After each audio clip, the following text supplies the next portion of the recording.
ញាតក្របជំរាបសួរពុកម៉ែបងប្អូនទាំងអស់គ្នាថ្ងៃនេះខ្ញុំបានធ្វើដំណើរឆ្លងកាត់ទីតាំងនៃលោកមួយកន្លែងនៅខាងខ្នាសណ្ដាយ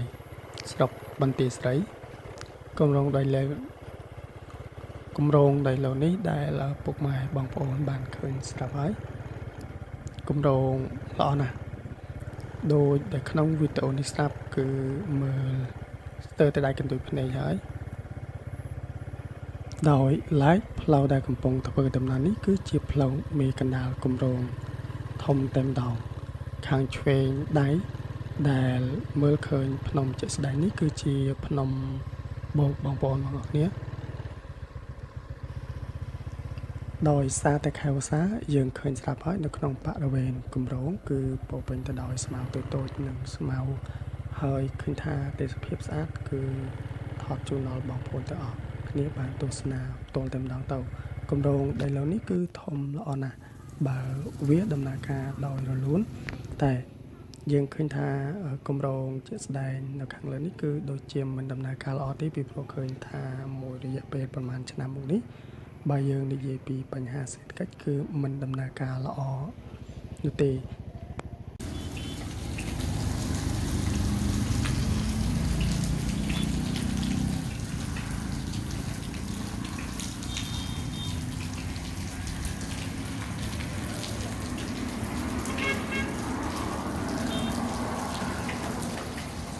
បញ្ហានេះគឺជាបញ្ហា worldwide ទូទាំងពិភពលោកតែម្ដងដែលជួបប្រទេសគឺមិនមែនតែកម្ពុជាយើងទេពេលនេះគឺខ្ញុំនៅក្រោមអាគារនេះពីព្រោះថាមានមិនភ្លៀងហើយមិនមែនមានតែខ្ញុំទេគឺមានបងប្អូនយើងដែលកំពុងតែមកជ្រោកនៅក្រោមអាគារនេះដើម្បីជៀសផុតពីទឹកភ្លៀងក៏សូមឲ្យបងប្អូនបានមកមើលផ្ទាល់ពីអាគារនៅទីនេះជាមួយខ្ញុំទាំងអស់គ្នាតជាមួយខ្ញុំអាគារនៅទីនេះគឺមានកម្ពស់3ជាន់ផងដែរបងប្អូនយើងអាណិតអាគារនេះណាដែល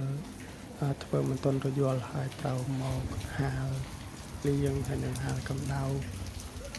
ជាដើមនៅពេលដែលមានបញ្ហាមេឃភ្លៀងនិងក្តៅបែបនេះឯងហើយក៏សង្ឃឹមថាគម្រោងនឹងចាប់ផ្ដើមដំណើរការវិញឆាប់ៗទី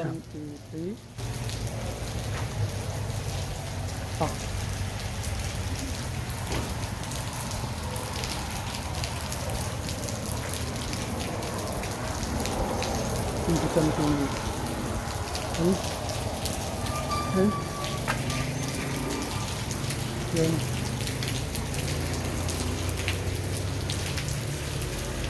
ឡើងតាមចំទៀត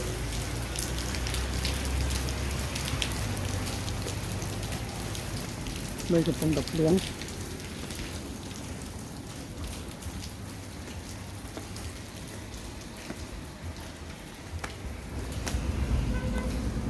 នេះគឺជាន់ទី3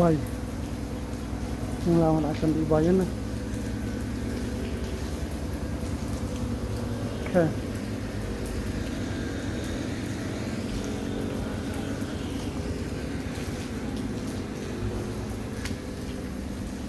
ជាន់ទី4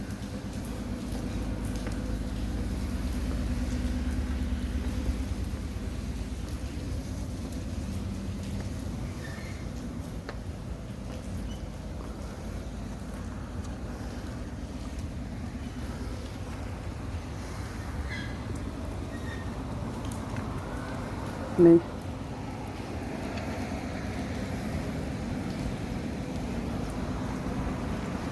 ជាន់ទី4ទីនេះបើយើងស្រមៃថាគម្រោងធ្វើបានរួចរាល់ហើយមានមនុស្សរស់នៅកកពេញលេញហើយពិតជាស្រស់ស្អាតខ្លាំងណាស់បងប្អូនអាចមើលទៅខាងបរិវេណនៅខាងនោះមានទេសភាពយើងអាចឃើញភ្នំបែបនេះឃើញថាពិតជាស្រស់ស្អាតមែនទែន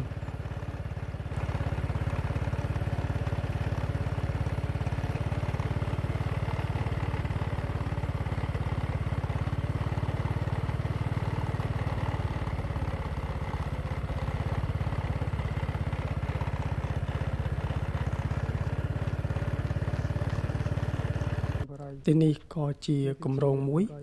ផ្ទះល្វែងមួយផងដែរដែលមានទីតាំងប្រហែលជា3គីឡូម៉ែត្រពីគ្នាកន្លែងនេះប្រហែលជាពី4 2 4 6 8 2 4 6 8 10 អញ្ចឹងសងខាងវា20ប្រហែលជា20ល្វែងដែរហើយខាងក្រោមមួយខាងលើមួយទាំងអស់វា2ជាន់បងប្អូនហើយឃើញថាវាស្ងាត់អត់មានអ្នក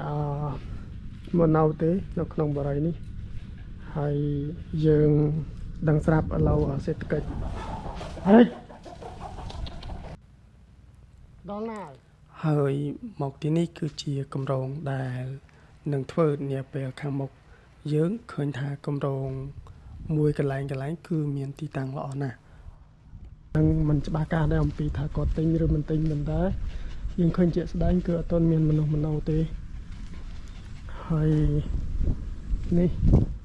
ការដាំខាងមុខនេះគឺមានការដាំជាសួនច្បារបានស្អាតបាតតែយើងឃើញស្ថានភាពជាក់ស្ដែងបងប្អូនគាត់អត់ឃើញគាត់មកនៅទេដោយសារតែកន្លែងនេះវារាំងឆ្ងាយពីទីប្រជុំជនដែរបងប្អូនវារាំងស្ងាត់ដែរកន្លែងនេះប៉ុន្តែយ៉ាងណាក៏សង្ឃឹមថាប្រហែលជាអនាគត10ទៅ15ឆ្នាំទៀតអីវាអាចនឹងប្រសើរឡើងអញ្ចឹងបងប្អូនហើយចាំមើលខ្ញុំនឹងទៅយកទស្សនវិជ្ជានៅខាង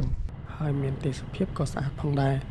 ហើយបងប្អូនចង់ដឹងថាមានទេសភាពស្អាតបែបណាហ្នឹងបងប្អូនក៏អាចទស្សនានៅវីដេអូខ្ញុំជាបន្តដោយផ្ទាល់ក៏សូមទស្សនាដូចតទៅនេះបាទជាចុងក្រោយក៏វីដេអូខ្ញុំមានតែប៉ុណ្នេះហើយក៏អរគុណច្រើនចំពោះការតាមដានហើយនឹងទស្សនាតាំងពីដើមរហូតដល់ចប់ហើយសង្ឃឹមថាពុកម៉ែបងប្អូននឹងជួយចុច like ក៏ដូចជា subscribe ហើយបើមានជាមតិយោបល់ក៏ដូចជាគំនិតបងប្អូនអាច comment នៅខាងក្រោមវីដេអូខ្ញុំបាទដោយផ្ទាល់ហើយក៏ខ្ញុំនឹងមានវីដេអូជាបន្តថ្មីទៀតចែកចាយដល់បងប្អូនទាំងអស់គ្នាបានទស្សនាដើម្បីបានជាចំណេះដឹងយល់ដឹងអំពីបញ្ហាដូចនៅក្នុងសង្គមក៏ដូចជាទស្សនានៅទីកន្លែងរមណីយដ្ឋានផ្សេងៗដែរចុងក្រោយអរគុណច្រើន